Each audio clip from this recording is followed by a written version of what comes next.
ایک لوہار کا ایک ہی بیٹا تھا، مگر بہت سست اور کاہل، سارا دن آوارہ گردی میں ضائع کر دیتا۔ وقت گزرتا رہا لیکن لوہار کے بیٹے میں کوئی تبدیلی نہ آئی۔ جب تک باپ کام کرتا رہا، آرام سے گزر بسر ہوتی رہی۔ پھر وقت نے اسے بوڑھا کر دیا تو زندگی مشکل سے دوچار ہوئی۔ ایک دن لوہار پریشانی کے عالم میں بیوی سے مخاطب ہوا، ہم پر لعنت ہے کہ ہم نے ایک ایسا بیٹا جوان کیا جو کسی کام کا نہیں اور کاہل اور نکھٹو ہے۔ سوچو ذرا، اب بھی اگر اس نے کام نہ کیا تو ہم کھائیں گے کہاں سے؟ میں بوڑھا اور لاچار ہو گیا ہوں، مجھ سے کچھ نہیں ہوتا۔ لیکن اب بھی وقت ہے، اسے کہو کوئی کام سیکھے اور پیسہ کمائے۔ آج اسے کام شروع کر دے ورنہ زندگی بڑی مشکل ہو جائے گی۔ لوہار نے اپنی بات ختم کی تو اس کی بیوی پریشان ہو گئی۔ وہ جانتی تھی کہ اس کا بیٹا اس قابل ہے ہی نہیں کہ کچھ کر سکے۔ پیسہ کمانا تو بہت دور کی بات ہے۔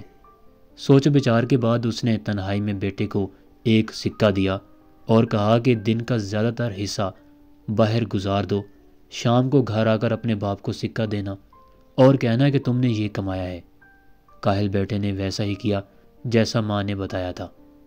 شام کو جب وہ گھر لوٹا تو اس نے سکہ باپ کو دیا تو باپ نے سکہ لے کر انگلیوں میں گھمایا اور چولہے میں جھونک دیا اور غصے سے بولا، یہ سکہ تم نے اپنی محنت سے نہیں کمایا۔ بیٹا خاموش ہو گیا کیونکہ وہ سمجھا کہ باپ کو حقیقت کا علم ہو گیا ہے۔ دوسرے دن ماں نے بیٹے کو ایک سکہ دیا اور کہا کہ گھر سے نکل جاؤ اور سارا دن بھاگ دوڑ میں گزار دو۔ شام کو تمہارے چہرے پہ تھکاوٹ ہوگی تو تمہارے باپ کو یقین آ جائے گا کہ یہ سکہ تم نے اپنی محنت سے کمایا ہے۔ بیٹے نے ویسا ہی کیا اور شام کو سکہ باپ کے ہاتھ میں تھما دیا۔ اس نے چند لمحے سکہ انگلیوں میں گھمایا اور اسے بھی چولہے میں جھونک دیا اور سختی سے بولا، تم نے پھر مجھے دھوکہ دینے کی کوشش کی، یہ سکہ تمہاری محنت کی کمائی کا نہیں ہے۔ ماں نے محسوس کر لیا کہ اس کے بیٹے کو کچھ کرنا ہی پڑے گا، کیونکہ جب باپ نے سکہ آگ میں پھینکا تو بیٹے کے چہرے پر پریشانی کے کوئی آثار نہ تھے۔ اگر یہ سکہ اس نے اپنی محنت کی کمائی سے کمایا ہوتا تو وہ پریشان ہو جاتا۔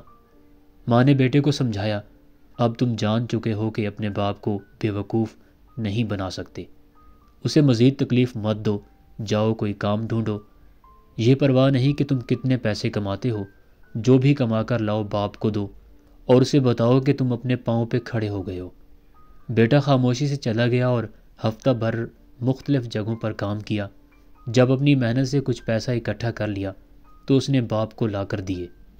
باپ نے سکے مٹھی میں لیے اور گھمائے اور پھر انہیں آگ میں جھونک دیا اور بولا، مجھے یقین نہیں آتا کہ یہ تمہاری ہی کمائی کے ہیں۔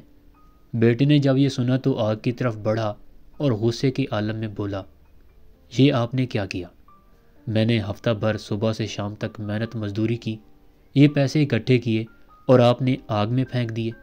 باپ نے بیٹے کی طرف دیکھا اور مسکرا کر کہنے لگا، اب مجھے یقین آ گیا ہے کہ سکے تم نے اپنی محنت سے کمائے ہیں۔ جو سکے تمہیں بغیر محنت کے ملے انہیں آگ میں پھینکنے سے تمہیں کوئی تکلیف نہیں ہوئی، مگر اپنی محنت سے کمائے گئے سکوں کی خاطر تم نے آگ میں ہاتھ ڈالنے سے بھی گریز نہیں کیا۔ اب میں اپنے بیٹے سے شرمندہ نہیں بلکہ مجھے اس پر فخر ہے کیونکہ وہ محنت کرنے لگا ہے۔